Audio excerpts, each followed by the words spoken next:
جس طرح کہا کہ میں بات چیت کرنے کے لیے تیار ہوں، مجھے سمجھائیں تو صحیح کہ آپ کہہ رہے ہیں کہ عمران خان کو ہم نے کاٹا ڈال دیا ہے، تو اس کے بعد جانا کدھر ہے ہم نے؟ یعنی کوئی روڈ میپ تو ہوگا نا. تو میں روڈ میپ ابھی تک جو سمجھ رہا ہوں وہ یہ ہے کہ ایک کنگز پارٹی تیار کر رہے ہیں کہ یہ جو تحریک انصاف کے جو بھی لوگ نکلیں گے ان کو اس پارٹی میں ڈال دیں گے، اور پھر یہ سیٹیں بڑھ جائیں گی نون لیگ پیپلز پارٹی، کیونکہ نون لیگ کا تو ان کو پتا کہ گھوڑا بیٹھنے والا ہے، وہ جلسے کرتے ہیں، وہ لوگ ہی نہیں آتے.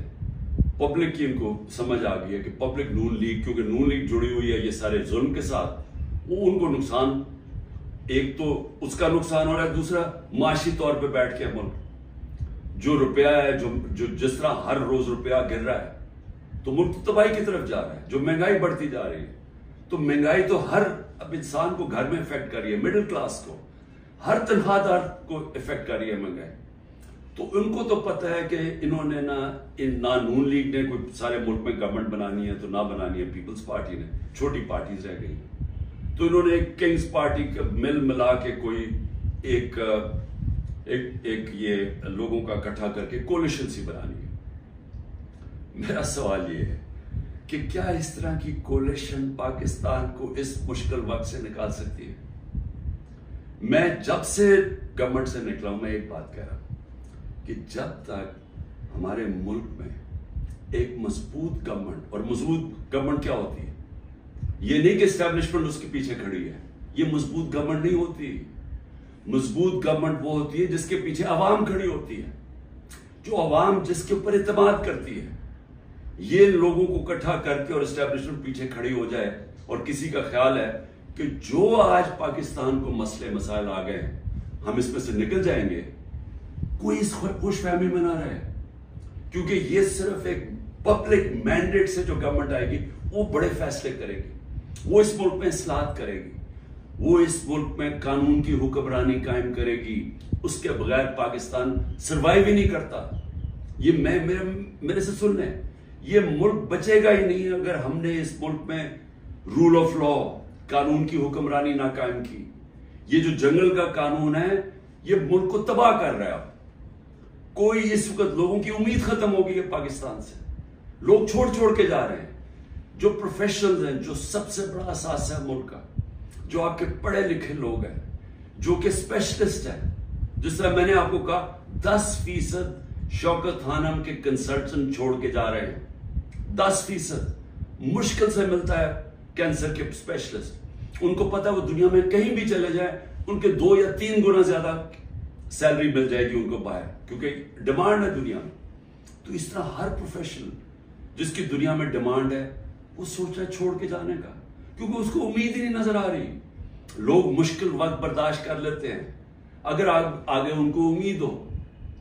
لوگ مشکل وقت برداشت کر رہے تھے، کرونا کے بعد ایک مشکل وقت آیا ہوا تھا، لیکن لوگوں کو نظر آ رہا تھا کہ ٹھیک ہے حالات بہتر ہو رہے ہیں، معیشت اوپر جا رہی ہے، ادارے فنکشن کرنے شروع کر دیے ہیں، کوئی انٹرفیئرنس نہیں ہے. عمران خان نے کبھی کسی جوڈیشری کے اندر انٹرفیئر نہیں کیا، نیب کو اس نے نہیں کہا کہ فلانے آدمی کے اوپر کاروائی کرو، کسی ایف آئی اے کو.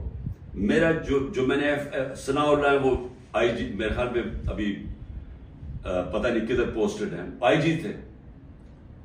ایک دفعہ کہو کہ میں نے کبھی کسی کے خلاف انتقامی کاروائی کا کہا. ہمارے سارے 95% کیسز پرانے تھے. یہ بولتے ہیں نون لیگ والے کہ جی اب ہم نے بھی بڑا سفر کیا اب آپ کریں. آپ کے 95% آپ کے اپنے دور میں بنائے گئے تھے کیسز. اسحاق ڈار آپ کے دور میں بھاگا تھا، نواز شریف کے بیٹے آپ کے دور میں بھاگے تھے. نواز شریف کی کنوکشن پینما میں آپ کے دور میں ہوئی تھی، مریم کی اور نواز شریف کی.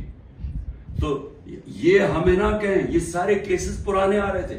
آپ میرے سے این آر او مانگ رہے تھے، آپ میرے سے یہ کہہ رہے تھے کہ ہم نے چوری کیا، ہم کوئی خاص مخلوق ہے الگ، ہمیں معاف کر دیں. ہم نے صرف ہمارے دور میں شہباز شریف کے کیس بنا تھا مقصود چپڑاسی والا 16 ارب اور 8 ارب جو اس نے منی لانڈرنگ کی تھی کہ باہر سے پاپڑ والا اور ان کے نام پہ اور چینی والا کے نام پہ انہوں نے فراڈنٹ پیسے بلوائے تھے. اس کے علاوہ ہمارے کوئی کیس نہیں تھے. ہم آن گوئنگ کیسز تھے اور ہم نے کبھی کسی سے ظلم نہیں کیا. ہم نے کبھی عورتوں کو نہیں اٹھایا. ہم نے کبھی گھروں کے اندر نہیں گھس کے دروازے توڑ کے اور ساری گھر تباہ کیا. ہم نے کبھی لوگوں کو کارکنوں کو اس طرح کے جیلوں میں نہیں ڈالا, کسی پر تشدد نہیں کیا. پوچھیں کسی سے, ایک آدمی بتایا کہ ہم نے تشدد کیا. مریم نے جا کے اٹیک کر دیا نیب آفس کو, پتھر مارے انہوں نے. بتائیں کتنے لوگوں کو اپنی اینٹی ٹیررزم کورٹ پہ پڑھا, یہ کیا کیا؟ کیا مریم کے اوپر کوئی کیس ہوئے؟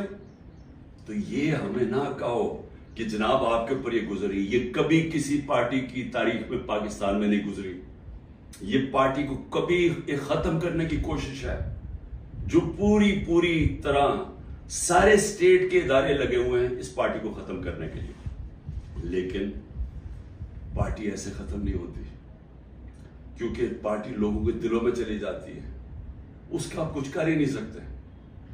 جو مرضی آپ کریں گے, لوگوں کے جب فیصلہ کر لیتی ہے عوام, تو یہ جو ٹکٹ ہولڈرز ہیں ہمارے سارے, ان سے پوچھیں, جب ان سے انٹرویو کریں, جب آپ ان کو تنگ کر رہے ہیں تو پوچھیں تو صحیح کہ اتنا آپ کے اوپر پریشر ہے, کیوں نہیں چھوڑ رہے؟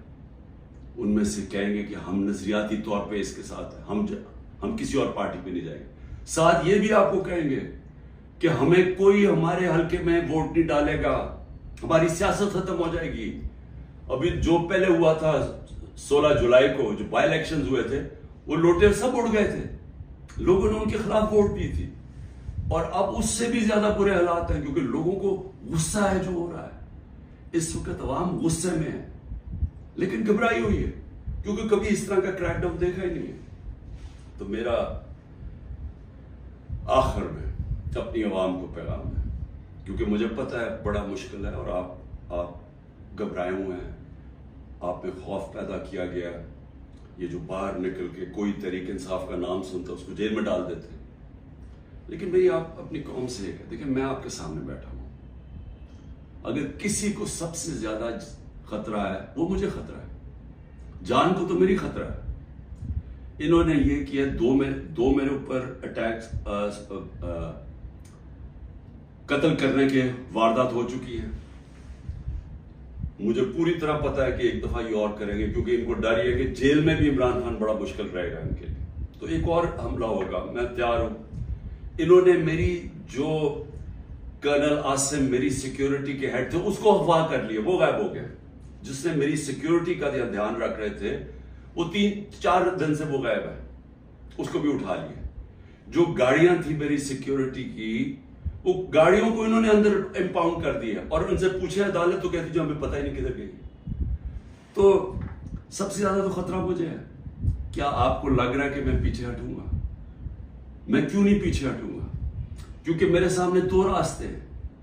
ایک ہے یہ خوف کی فضا بنا کے ہمیں غلام بنا رہے ہیں.